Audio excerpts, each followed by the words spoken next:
राष्ट्रपति का एक साल का खर्चा 27 करोड़ का है, एक दिन का 7.5 लाख रुपए का है। क्यों होना चाहिए इतना खर्चा राष्ट्रपति का? प्रधानमंत्री का खर्चा एक साल का 25 करोड़ का है, उप प्रधानमंत्री का अगर पोस्ट हो जाए तो 22 करोड़ का है, सारे मंत्रियों का 850 करोड़ का है, मुख्यमंत्री और राज्यपालों का मिला दिया जाए तो 77,000 करोड़ का है, और सारे के सारे कर्मचारियों का और पब्लिक सेक्टर और सबका इकट्ठा जोड़ दिया जाए तो 3.25 लाख करोड़ का है। ये खर्चा इतना क्यों होना चाहिए?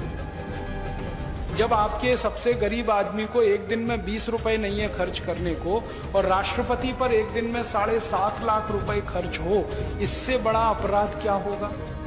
क्राइम क्या होगा? क्यों होना चाहिए इतना खर्चा?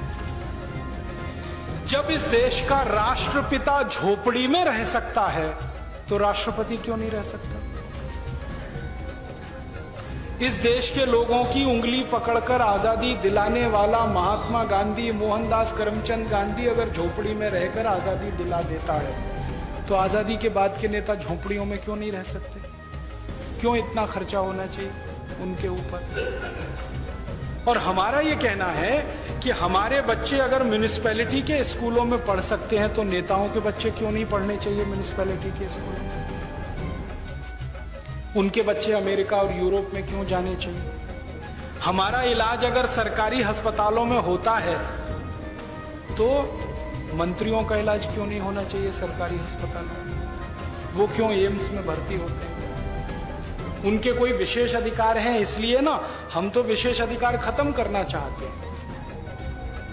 आप दुनिया के तमाम देशों में जाओ, फ्रांस में जाओ, जर्मनी में जाओ, डेनमार्क में, स्वीडन में, कहीं भी चले जाओ, शाम को 5 बजे के बाद उस देश के राष्ट्रपति आपको सब्जी खरीदते हुए, अपना थैला लटकाते हुए दुकानों में दिखाई दे जाएंगे। राष्ट्रपति और प्रधानमंत्री भारत में क्यों नहीं हो सकता? साधारण आदमी की तरह जिंदगी क्यों नहीं बिता सकते? उनको जेट सिक्योरिटी क्यों चाहिए? वो कहते हैं जी इनको मरने का डर है, तो मरने का डर है तो राजनीति में क्यों आए? घर में बैठो। अगर इतना रिस्क नहीं ले सकते तो किसने कहा था पॉलिटिक्स में आने के लिए? घर बैठो ना, अपना धंधा करो, बिजनेस करो। हमारे यहां तो जिन लोगों को मरने का डर नहीं था वही लोग राजनीति में आए थे। भगत सिंह, ऊधम सिंह, चंद्रशेखर, जिनको मरने का ही डर नहीं था, जवान जिंदगी को दांव पे लगा देने का डर नहीं था, वही पॉलिटिक्स में आए थे। तो आजादी के बाद मरने का डर क्या है? सिक्योरिटी पर इतना खर्चा क्यों? और मेरा एक ही कहना है कि अगर इन नेताओं ने किसी का कुछ बिगाड़ा नहीं तो इनको चिंता क्या मरने की? कोई मारेगा क्यों? और अगर इन्होंने बिगाड़ा ही बिगाड़ा है तो इनको क्यों नहीं मार देना चाहिए? क्यों जिंदा रखना? आप बताओ ना, किसी का कुछ बिगाड़ा नहीं तो आप चिंता क्यों कर रहे हो? भगवान आपकी रक्षा करेगा। और जो जिंदगी भर बिगाड़ा है तो आपको जिंदा क्यों रहने दिया जाए? क्यों नहीं खत्म कर दिया जाए आपको इस व्यवस्था में?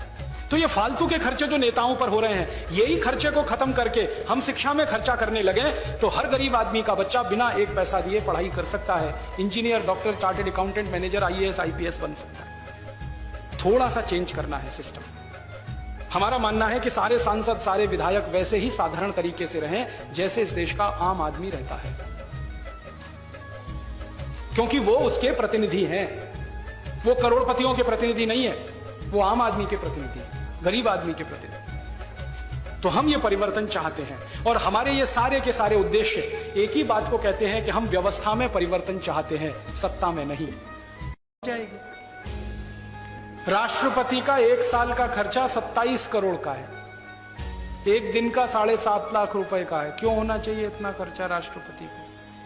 प्रधानमंत्री का खर्चा एक साल का 25 करोड़ का है, उप प्रधानमंत्री का अगर पोस्ट हो जाए तो 22 करोड़ का है, सारे मंत्रियों का 850 करोड़ का है, मुख्यमंत्री और राज्यपालों का मिला दिया जाए तो 77,000 करोड़ का है, और सारे के सारे कर्मचारियों का और पब्लिक सेक्टर और सबका इकट्ठा जोड़ दिया जाए तो 3.25 लाख करोड़ का है। ये खर्चा इतना क्यों होना चाहिए? जब आपके सबसे गरीब आदमी को एक दिन में 20 रुपए नहीं है खर्च करने को, और राष्ट्रपति पर एक दिन में 7.5 लाख रुपए खर्च हो, इससे बड़ा अपराध क्या होगा? क्राइम क्या होगा? क्यों होना चाहिए इतना खर्चा? जब इस देश का राष्ट्रपिता झोपड़ी में रह सकता है तो राष्ट्रपति क्यों नहीं रह सकता? इस देश के लोगों की उंगली पकड़कर आजादी दिलाने वाला महात्मा गांधी, मोहनदास करमचंद गांधी अगर झोपड़ी में रहकर आजादी दिला देता है तो आजादी के बाद के नेता झोपड़ियों में क्यों नहीं रह सकते? क्यों इतना खर्चा होना चाहिए उनके ऊपर? और हमारा ये कहना है कि हमारे बच्चे अगर म्युनिसिपैलिटी के स्कूलों में पढ़ सकते हैं तो नेताओं के बच्चे क्यों नहीं पढ़ने चाहिए म्युनिसिपैलिटी के स्कूलों में? उनके बच्चे अमेरिका और यूरोप में क्यों जाने चाहिए? हमारा इलाज अगर सरकारी अस्पतालों में होता है तो मंत्रियों का इलाज क्यों नहीं होना चाहिए सरकारी अस्पतालों में? वो क्यों एम्स में भर्ती होते हैं? उनके कोई विशेष अधिकार हैं इसलिए ना, हम तो विशेष अधिकार खत्म करना चाहते हैं। आप दुनिया के तमाम देशों में जाओ, फ्रांस में जाओ, जर्मनी में जाओ, डेनमार्क में, स्वीडन में, कहीं भी चले जाओ, शाम को 5 बजे के बाद उस देश के राष्ट्रपति आपको सब्जी खरीदते हुए, अपना थैला लटकाते हुए दुकानों में दिखाई दे जाएंगे। राष्ट्रपति और प्रधानमंत्री। भारत में क्यों नहीं हो सकता? साधारण आदमी की तरह जिंदगी क्यों नहीं बिता सकते? उनको जेट सिक्योरिटी क्यों चाहिए? वो कहते हैं जी इनको मरने का डर है। तो मरने का डर है तो राजनीति में क्यों आए? घर में बैठो। अगर इतना रिस्क नहीं ले सकते तो किसने कहा था पॉलिटिक्स में आने के लिए? घर बैठो ना, अपना धंधा करो, बिजनेस करो। हमारे यहां तो जिन लोगों को मरने का डर नहीं था वही लोग राजनीति में आए थे। भगत सिंह, ऊधम सिंह, चंद्रशेखर, जिनको मरने का ही डर नहीं था, जवान जिंदगी को दांव पे लगा देने का डर नहीं था, वही पॉलिटिक्स में आए थे। तो आजादी के बाद मरने का डर क्या है? सिक्योरिटी पर इतना खर्चा क्यों? और मेरा एक ही कहना है कि अगर इन नेताओं ने किसी का कुछ बिगाड़ा नहीं तो इनको चिंता क्या मरने की? कोई मारेगा क्यों? और अगर इन्होंने बिगाड़ा ही बिगाड़ा है तो इनको क्यों नहीं मार देना चाहिए? क्यों जिंदा रखना?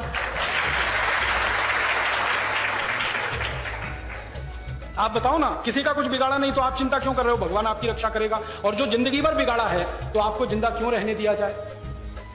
क्यों नहीं खत्म कर दिया जाए आपको इस व्यवस्था में? तो ये फालतू के खर्चे जो नेताओं पर हो रहे हैं, यही खर्चे को खत्म करके हम शिक्षा में खर्चा करने लगे तो हर गरीब आदमी का बच्चा बिना एक पैसा दिए पढ़ाई कर सकता है। Engineer, doctor, chartered accountant, manager, IAS, IPS बन सकता है। थोड़ा सा चेंज करना है सिस्टम। हमारा मानना है कि सारे सांसद, सारे विधायक वैसे ही साधारण तरीके से रहें जैसे इस देश का आम आदमी रहता है, क्योंकि वो उसके प्रतिनिधि हैं। वो करोड़पतियों के प्रतिनिधि नहीं है, वो आम आदमी के प्रतिनिधि है, गरीब आदमी के प्रतिनिधि। तो हम ये परिवर्तन चाहते हैं और हमारे ये सारे के सारे उद्देश्य एक ही बात को कहते हैं कि हम व्यवस्था में परिवर्तन चाहते हैं, सत्ता में नहीं।